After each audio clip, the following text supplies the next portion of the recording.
Bonjour à tous et merci de nous retrouver pour la rentrée de Dimanche en politique sur France 3 Limousin. Aujourd'hui, à l'occasion du concours national de la limousine, on va s'intéresser à cette race qui est aujourd'hui la plus exportée dans le monde.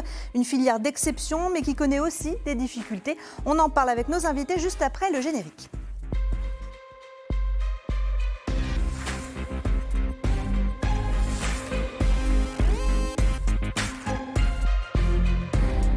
Le concours national de la race limousine est donc de retour dans son berceau historique à Limoges, une première depuis 2014.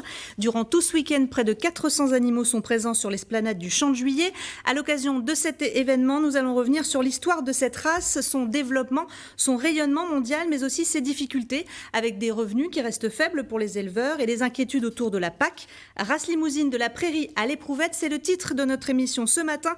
Et pour en parler, j'accueille 4 invités sur notre plateau. Aurélie Trentalo, bonjour. Bonjour. Vous êtes éleveuse de limousine à la Jonchère en Haute-Vienne. Vous avez pris la succession de votre père avec votre frère. Marc Gambarotto, bonjour. Bonjour. Vous êtes le directeur général du pôle de l'Anneau à Boisseuil, un lieu unique où sont répertoriés l'ensemble des animaux de la race limousine. Bertrand Venteau, bonjour. Bonjour. Vous êtes le président de la Chambre d'agriculture de Haute-Vienne. Vous appartenez à la coordination rurale et vous êtes vous-même éleveur de limousine. Enfin, Jean-Pierre Bonnet, bonjour. Bonjour. Vous êtes président du GLBV, groupement Limousin Bétail et Viande, et vous dirigez aussi Limousin Promotion et le fil rouge qui regroupe tous les labels nationaux bœuf, veau et agneau. Merci à tous les 4 d'avoir répondu à notre invitation. Aurélie Trentalo, alors vous présentez une vingtaine d'animaux dans ce concours national qui se déroule ce week-end. Qu'est-ce qu'il a de particulier ce rendez-vous pour vous ? Ce rendez-vous, déjà, on l'attendait depuis un petit moment parce qu'avec cette période Covid, on n'a pas pu avoir beaucoup de concours, donc ça a repris cette année. Et là, c'est le moment où tous les éleveurs de France viennent pour donc notre concours. Donc c'est important pour nous et pour tout le monde, quoi. Ça veut dire que vous ne vous êtes pas vus depuis longtemps, en fait. On ne s'est pas vus depuis longtemps et les bêtes ne sont pas sorties depuis longtemps et ça fait du bien de revoir du monde, du public. Voilà. Du public, parce que c'est une vitrine aussi, c'est un appel à tous les habitants de Limoges à venir découvrir votre métier, en fait. Voilà, c'est pour ça que ça a été fait dans le centre aussi de Limoges, pour que les gens de Limoges viennent voir notre métier et qu'on leur explique pourquoi. Alors Marc Gambarotto, vous êtes le directeur du pôle de l'Anneau, je le disais. Des contacts se nouent lors d'événements comme cela ? Oui, l'objectif, comme Aurélie vient de le dire, c'est d'échanger avec l'ensemble de la population. Donc c'est vrai qu'il y a un côté professionnel avec la confrontation des meilleurs reproducteurs de la race. Donc voilà, il y a un côté professionnel, mais il y a surtout cet échange. Aujourd'hui, les consommateurs ne connaissent pas bien comment on produit de la viande en France, même à Limoges, je dirais.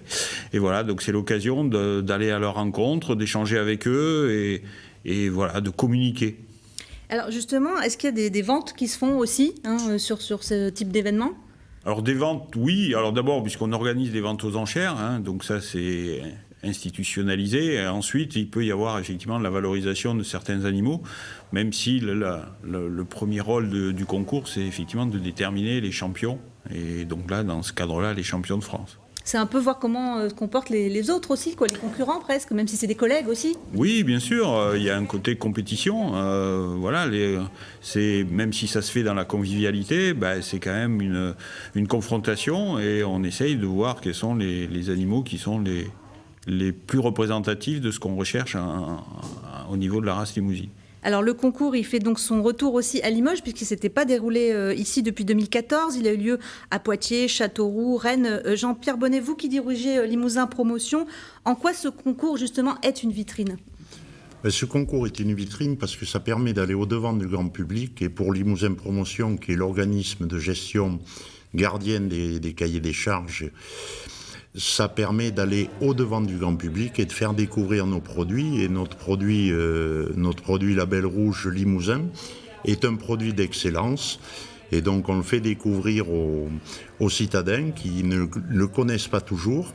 On le fait goûter aussi donc. Voilà, et ça permet de le mettre en avant, de le valoriser peut-être un peu mieux. Alors nous aussi, on aura une vente aux enchères de 6 animaux à destination des bouchers, des restaurateurs et grandes surfaces. Donc certes, ce sont des animaux d'exception, donc qui se vendent souvent à un prix au-dessus du cours normal. Ça peut aller jusqu'à combien ? C'est allé jusqu'à presque 20 000 € une fois au salon à Paris, mais la réalité n'est pas là, hélas. parce que on a des gros problèmes de prix aujourd'hui, et c'est ce qu'on essaie de faire auprès de nos distributeurs. On se bat tous les jours de manière à ce que les prix remontent réellement. Bertrand Vantaux, vous êtes président donc de la Chambre d'agriculture de Haute-Vienne, éleveur de limousine vous-même. Est-ce que c'est aussi une façon de créer une forme d'unité dans cette filière où on est quand même seul dans sa ferme pendant longtemps? Ces rendez-vous-là, ça crée du collectif? Alors oui, ça peut créer du collectif, mais en fait, on a plusieurs producteurs de viande. On peut avoir les sélectionneurs qui sont mis en avant effectivement lors du National Limousin, et puis on a plus globalement les producteurs de viande qui sont pas forcément sur ces concours-là. Mais en tout cas, le concours à Limoges, c'est hyper important parce que déjà, on est à Limoges et avoir des limousines dans Limoges, c'est quand même... On joue à domicile, quoi. Oui, c'est la base, voilà, et ça, c'est quand même une bonne action qu'on revienne dans la ville. Et puis oui, c'est un moment où on peut commencer à discuter pour essayer de créer des synergies, parce qu'on a besoin aussi, il y a des choses qui existent aujourd'hui, le label rouge est là, mais il faut aussi qu'on essaie d'avoir une certaine unité, et puis peut-être revenir aussi sur quelque chose qui va être plus local pour la limousine, parce que la limousine qui est née, élevée et abattue en Limousin, ça peut avoir aussi du sens, et c'est peut-être notre avenir. Le blason prestige est là, le label est là, bien sûr, il est national, mais on peut avoir une réflexion plus locale. Et pour moi, ce qui est important aujourd'hui, c'est de revenir sur une réflexion qui est plus locale. Avec des visites de scolaires, par exemple, qui sont prévues ce week-end? Les visites scolaires, oui, qu'on a co-organisées, avec bien sûr les lycées agricoles.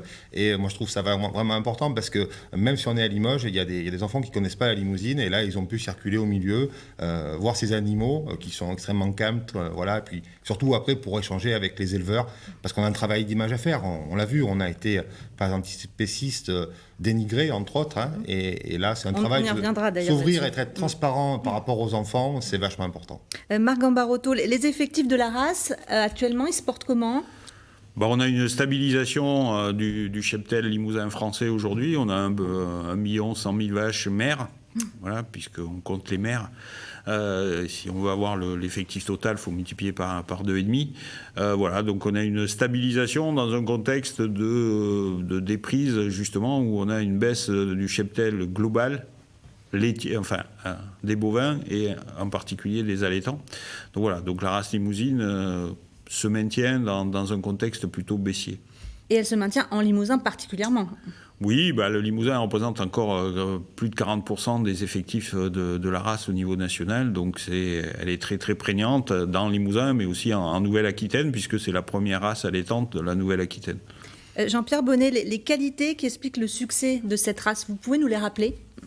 Les qualités de la race limousine, on l'appelle, vous avez dit qu'elle était présente dans plus de 80 pays dans le monde, et on l'appelle à l'étranger la race de la carcasse. Donc ça illustre bien, c'est la race qui a le plus de morceaux nobles, c'est-à-dire les morceaux nobles, c'est ce qu'on mange à l'occasion de repas un peu festifs, qui sont l'entrecôte, le faux filet, le rhum steak, et donc c'est là où on va trouver sur la limousine le plus de morceaux nobles, et en plus avec une finesse d'os, qui va pouvoir procurer au boucher un vrai rendement viande-os.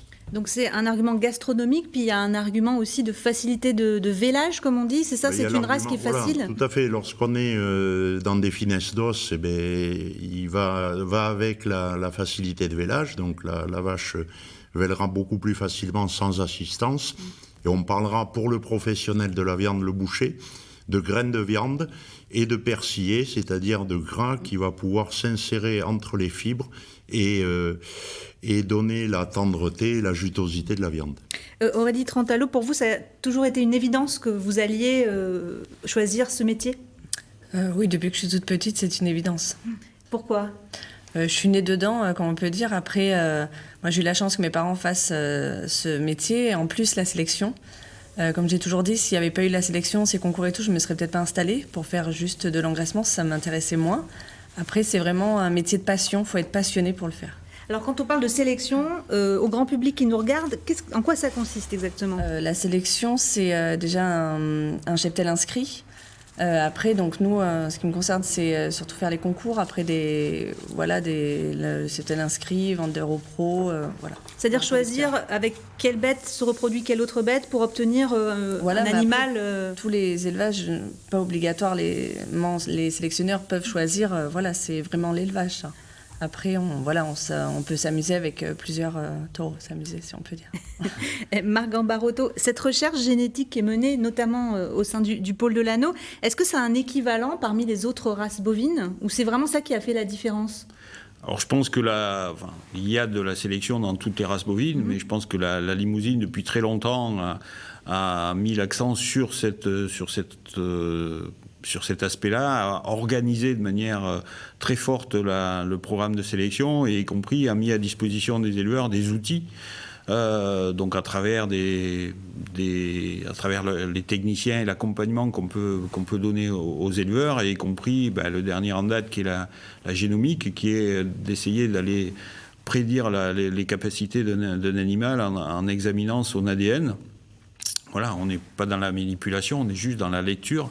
Mais à partir de la lecture, on essaye de prédire le potentiel génétique. Et là aussi, c'est pour essayer de faire en sorte que les éleveurs aient les meilleurs outils et surtout qu'ils puissent les utiliser le plus tôt possible dans la vie de l'animal.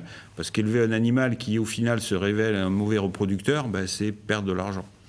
Bertrand Vantaux, vous élevez des limousines depuis 20 ans, c'est ça ? Oui. Ça a beaucoup évolué, le métier, depuis le moment où vous avez commencé ?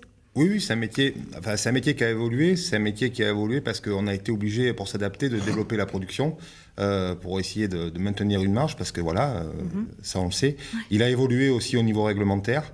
Donc on a augmenté un rythme de travail, on a augmenté aussi en termes d'investissement, ce qui n'est pas forcément dramatique, mais au bout d'un moment... ça pèse. Ça pèse, et effectivement, le réglementaire qui était censé nous protéger, il faut le dire, aujourd'hui, tous les paiements verts qu'on a eus étaient censés nous protéger des marchés extérieurs, et en fait, on a les contraintes, mais on n'a pas la protection, et c'est une des problématiques. Et c'est aussi une des problématiques où on a vu une filière qui est en train de se concentrer, et quand les filières se concentrent, souvent, on en est victime, et c'est un peu ce qui se passe aujourd'hui. Oui, alors on va parler justement de ce qui va moins bien aussi. Aurélie Tranterlo, si on prend votre exemple, est-ce que vous arrivez à vous rémunérer correctement ? Après, correctement est à définir. Comment sont vos revenus ? Après, on se rémunère. Après, si on avait voulu vraiment gagner mieux notre vie, on aurait fait un autre métier. Après, comme j'ai dit tout à l'heure, c'est un métier de passion. Après, on aimerait que ça aille mieux, que tout aille mieux. On espère que ça va aller mieux en mieux, mais bon, après... Pour être très concret, vous êtes en dessous du SMIC, par exemple ? Oui, on est en dessous du SMIC, oui. Avec combien d'heures de travail par semaine ? Je compte pas mes heures. Après, j'y suis tout le temps. Après, les soirs, ça dépend. On y est tout le temps, quoi. Ouais. Et heureusement que vous avez votre frère et votre père qui vous donnent un coup de main aussi. Donc je suis associée avec mon frère et j'ai toujours mon père qui a pris sa retraite, mais qui est là aussi dans l'élevage. Bertrand Vantaux, on a vu des manifestations ces derniers mois pour dénoncer les conditions économiques qui sont encore très difficiles pour les éleveurs. Les revenus, depuis 2020, depuis avant la crise sanitaire, par exemple, comment ils ont évolué du côté des limousines et des éleveurs de limousines ? Ils sont en train de baisser parce qu'on est en train de prendre en fait la hausse des matières premières. Ouais. Voilà. On a des prix qui sont en train de remonter, mais honnêtement, aujourd'hui, les intrants ont tellement augmenté que le prix de vente ne compense pas. Donc en fait, oui, on va connaître une baisse de revenus, ça se sent, là, on le sait, avec la hausse des matières premières qui va être terrible. Et puis on le sent aussi en tant qu'éleveur sur la trésorerie, parce que directement, on est impacté. Et travailler avec, pas tous, tant mieux, il y en a qui vont encore bien, mais travailler en permanence avec une trésorerie en découvert, c'est pas très évident. Et un couperet réglementaire au-dessus, c'est encore plus dur. Oui. La loi Egalim, elle avait un objectif, c'était revaloriser les revenus des paysans. Est-ce que c'est un échec pour vous ? Alors, très honnêtement, je pense que c'est un bon outil, mais si je donne mon avis personnel, j'y ai jamais cru parce qu'il y a des rapports de force qui sont compliqués. Alors, je peux y croire dans certaines productions, je peux y croire sur certains contrats, les contrats tripartites, j'y crois. Sur le reste, aujourd'hui, en bovin viande, on n'a pas sur un produit standard, à part le taurillon, et mettre des contrats sur des produits qui sont pas standards, c'est quelque chose de compliqué. Et je pense que le rapport de force, aujourd'hui, les contrats, enfin, du moins la loi Egalim a la chance d'exister, mais aujourd'hui le rapport de force est trop compliqué, la loi aura du mal à arriver jusqu'au bout pour une digne rémunération, mais ça permet d'avoir une réflexion. Le rapport de force avec la grande distribution, vous voulez dire, avec le marché en général ? Et où on a un rapport de force globalement qui est producteur face à l'aval, voilà. Et l'aval est très organisé et s'entend, voilà. Donc bon, c'est un effort législatif, on est la deuxième loi Egalim, peut-être qu'on en aura une troisième, je ne sais pas. On verra. Jean-Pierre Bonnet, lors de votre dernière Assemblée Générale au mois de juin, vous avez fait ce constat. C'est désespérant de se répéter tous les ans. Les prix n'ont pas été au rendez-vous. La faute à qui ?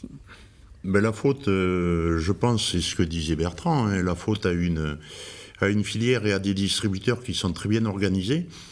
Je vois au niveau de nos coopératives, on a la volonté d'avancer sur la contractualisation, sur la prise en compte des coûts de production. Le problème, c'est quand on va plus loin vers les abatteurs, tout le monde a peur de son voisin. C'est-à-dire que si jamais il y en a un qui signe un contrat en prenant compte des coûts de production, des prix de marché, d'une partie de prix de marché, on risque de se faire piquer le client par l'entreprise d'à côté qui va pouvoir livrer ou la grande surface ou le boucher à un prix inférieur parce qu'il n'aura pas signé de contrat ou parce qu'il aura signé aussi un contrat qui prendra moins en compte les coûts de production. Donc tout le monde a un peu peur de son ombre et c'est un peu pour ça que ça avance pas. Je pense qu'il faudrait au niveau national qu'il y ait un vrai mot d'ordre de la part des syndicats de grande surface, parce qu'ils sont organisés en syndicats eux aussi. Il y a la FCA et la FCD, qui sont les fédérations des distributeurs, et la Confédération de la boucherie, qu'ils aient un mot d'ordre, qui veuillent vraiment y aller, et qu'ils aient envie de maintenir une production et de se maintenir un approvisionnement. Est-ce qu'on peut se demander si une loi franco-française comme la loi Egalim dont on parlait, est-ce qu'elle peut vraiment avoir du poids sur un marché qui est bien au-delà des frontières du pays ? Le marché est bien au-delà des frontières du pays. Quand on parle du taurillon, oui, c'est une production industrielle qui est européenne parce qu'on exporte beaucoup sur l'Italie et la Grèce, maintenant un peu plus sur les pays nord tels que l'Allemagne. Mais sur la consommation des femelles, nous sommes les seuls pratiquement en Europe à consommer de la femelle et à consommer de la vache de réforme. La vache de réforme, c'est ce qu'on appelle le bœuf. Et on est les seuls pays d'Europe à les consommer et à les valoriser comme on les valorise. Donc on n'est pas concurrentiel avec l'Europe sur ce marché-là. C'est vraiment très franco-français. Si on a la volonté de maintenir un potentiel de production pour pouvoir s'approvisionner, mais également une qualité, parce que c'est les animaux qui rentrent dans nos cahiers des charges label rouge. Donc c'est l'excellence. Mais l'excellence, elle a un prix. Il faut la faire correctement, avec des durées d'engraissement suffisantes. Et donc, si on veut vraiment maintenir ce type de production, il faudra y mettre le prix. Aurélie Trentalo, est-ce que vous attendez quelque chose des responsables politiques, du ministre de l'Agriculture, par rapport à votre situation ? Oui, qu'ils fassent ce qu'ils ont toujours dit qu'ils allaient faire, donc le métier, qu'on puisse vivre de notre métier, comme les lois qui ont été mises en place, qu'elles soient vraiment exécutées pour que ça revienne à nous, éleveurs en bas. Il ne manque pas beaucoup pour qu'on puisse vivre pleinement de notre métier. Est-ce que ça se joue au niveau du consommateur aussi, selon vous ? Je pense que le consommateur serait prêt à mettre un peu plus. On le voit en ce moment avec les céréaliers, avec le pain, les pâtes et tout, et ça va augmenter, les gens vont mettre un petit peu plus. Pourquoi ils ne mettraient pas un peu plus dans la viande ? Alors pour finir cette émission, on va parler d'avenir. Fin juin, un accord a été signé au niveau européen pour les modalités de la nouvelle PAC, la politique agricole commune qui s'appliquera à partir de 2023. Bertrand Vantaux, est-ce qu'il y a des inquiétudes sur cette future PAC au niveau des éleveurs ici en Limousin ? C'est trop tôt pour se prononcer sur le volume financier, mais les grandes lignes sont en train d'être écrites. Après, voilà, le vrai souci, il est comme d'habitude, chaque fois qu'on a une réforme de la PAC, on risque d'avoir un peu moins de financement, un peu plus de durcissement réglementaire qui est lié au verdissement, et une moindre protection par rapport au marché extérieur, sur des productions sensibles comme peuvent être l'ovin ou le bovin, par exemple. Donc c'est trop tôt pour dire est-ce qu'on aura réellement une baisse et tout. Ce qui est sûr, c'est que le cadre réglementaire va encore se complexifier. Ça, c'est sûr. Et aujourd'hui, il est un peu trop tôt pour en parler. En tout cas, ce qui est sûr, c'est que nous, au niveau des chambres d'agriculture, on va faire les simulations dès qu'on aura les choses officielles qui sont arrivées et on calculera, on verra l'impact qu'il y a et on essaiera de l'expliquer au mieux aux agriculteurs. Alors, vous parlez de verdissement. Aurélie Trentalo, vous avez déjà commencé à prendre ce virage dans votre ferme. Vous me disiez que votre frère a fait une formation dans ce sens-là. En quoi ça consiste exactement ? Donc c'est HEV, donc haute valeur environnementale.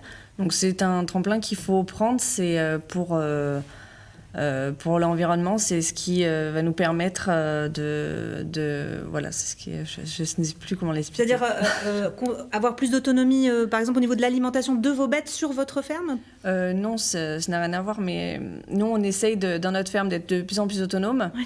Après, oui, ça va montrer qu'on est plus autonome dans notre ferme et montrer qu'on est encore plus meilleur pour produire, que les vaches sont bien à l'herbe, que c'est bien les aliments d'ici. Voilà. Oui, d'accord, des aliments locaux. Jean-Pierre Bonnet, c'est une demande du consommateur, ça, hein, le fait d'avoir de la viande de qualité qui a moins d'impact sur le réchauffement climatique? Oui, c'est une demande le sigle HVE, c'est une demande du consommateur d'avoir cette marque, ce label. Oui, le consommateur en demande toujours beaucoup plus. Le problème, c'est qu'on en fait toujours beaucoup plus, mais c'est qu'on ne vend pas. Je prends toujours l'exemple de la ménagère qui va faire ses courses dans la grande surface. La ménagère ou le ménager, d'ailleurs. Ou le ménager. Plus on met de produits dans le caddie, plus on paye à la sortie. Aux éleveurs, on leur en demande beaucoup, mais on ne veut jamais payer à la sortie. Donc, à un moment donné, il faudra que tout ce qu'on demande en plus... avec le plan filière, on a modifié nos cahiers des charges avec... une alimentation non OGM, 80% de l'alimentation produite sur l'exploitation. Pas d'antibiotiques pendant les 4 mois, mais pas d'antibiotiques. On n'utilisait pas d'antibiotiques avant pour engraisser les animaux. Ça, c'était des images qui étaient fausses. On a demandé tout un tas de choses et aujourd'hui, avec la flambée du prix des matières premières et notamment des matières premières non OGM, on arrive à faire exploser nos coûts de production. Donc on voudrait du HVE, on voudrait du bilan carbone, on voudrait beaucoup de choses, mais à la sortie, pas trop le payer. Ça deviendrait qu'un simple accès au marché. Non, il faut que ce soit un accès au marché, d'accord, mais il faut que ça se paye. En un mot, quand on achète de la limousine, est-ce qu'on le sait forcément? Oui. Oui. Et il ne peut pas y avoir de la viande, par exemple de la viande hachée, pas étiquetée, qui soit aussi de la limousine finalement? Il peut y avoir de la viande hachée qui soit aussi de la limousine, pas label, mais elle ne figurera pas dans un cahier des charges label. D'accord. Tout ce qui rentre dans un cahier des charges label est garanti label. Il y a une traçabilité tout au long de la chaîne, tout au long des lots de viande quand ça va dans du steak haché. On peut remonter à l'animal sur n'importe quel morceau. Alors cette nouvelle PAC, elle se veut aussi plus respectueuse du bien-être animal, hein, vous l'évoquiez tout à l'heure. Ces dernières années, les associations de protection ont multiplié les actions. Il y en a une il y a quelques mois à Limoges. Bertrand Vantaux, est-ce que le dialogue est possible entre vous et eux? Non. Pourquoi? Parce que quand on veut la mort de quelqu'un, on ne discute pas avec les gens qui veulent vous tuer. Donc non, moi je ne discute pas avec ces gens-là. Ils veulent notre femme. Il n'y a pas de dialogue possible. Je les ai côtoyés historiquement assez, non. Voilà. Je pense qu'en plus, on a une communication réelle à faire. Et je pense qu'on doit avoir une contre-communication quand on est attaqué. Arrêter de se terrer, nous, le monde agricole. Alors, les antispécistes en font partie, mais tous ceux qui nous agressent régulièrement. On n'a pas à se cacher. On n'empoisonne personne. On est réglementairement très clean. Et moi, j'aime pas qu'on me fasse du mal et à mes collègues non plus. Ça, je supporte pas.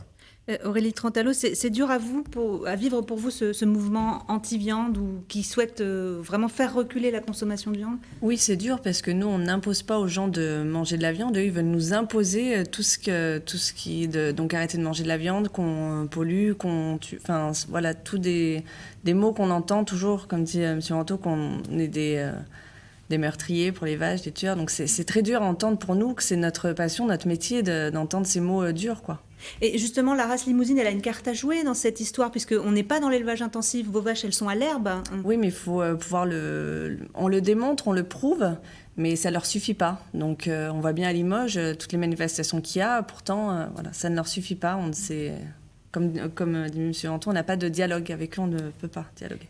Marc Gambarotto, les chiffres de la consommation de viande bovine, ils sont stables? Oui. On dit qu'elle baisse, la consommation de viande, mais la viande bovine spécifiquement... Alors, il y a une très légère baisse, effectivement, mais globalement, par rapport à l'ensemble de la consommation de viande, on peut dire qu'elle est relativement stable. Voilà, donc après, c'est plus à l'intérieur de la viande qu'on a des modifications. Voilà, par exemple, on mange aujourd'hui beaucoup plus de viande hachée qu'il y a 10 ans ou qu'il y a 15 ans. Et voilà, et donc ça a aussi une influence sur la valorisation, puisque en fait, les morceaux qui servent à faire de la viande hachée ne sont pas valorisés au même prix que les morceaux dont parlait Jean-Pierre Jean-Pierre Bonnet tout à l'heure, le filet, le faux filet, etc. Donc avec une consommation quasi stable. Par contre, la modification de la composition de du type de viande qui est mangée entraîne malheureusement une baisse de la valorisation globale de la carcasse et donc une baisse de la valorisation qui est payée aux éleveurs. Alors pour finir sur une note plus positive, on disait qu'en introduction, c'est la race la plus exportée dans le monde. Elle est partout aujourd'hui, la Limousine ? Alors oui, aujourd'hui, la Limousine est présente sur tous les continents, déjà, voilà, et ensuite à peu près dans 80 pays à travers le monde. Voilà, donc on exporte des reproducteurs, des animaux vivants dans l'Europe au sens continental du terme, et ensuite, quand on va plus loin, c'est plutôt sous forme de semences d'insémination artificielle. Mais aujourd'hui, effectivement, la race Limousine se développe dans beaucoup de pays où elle est appréciée, effectivement, comme le disait Jean-Pierre tout à l'heure, pour sa production de viande. Allez, il nous reste 3 minutes d'émission. J'aimerais savoir quels sont vos souhaits pour l'avenir, pour cette filière. À chacun d'entre vous, Aurélie Trentalo, qu'est-ce qu'il faudrait pour que l'avenir soit rose pour vous ? Que les prix soient mieux au départ des animaux, après qu'on puisse vivre de notre métier, mais que la race soit toujours là, j'espère, très longtemps. Et voilà. Bertrand Vantaux ?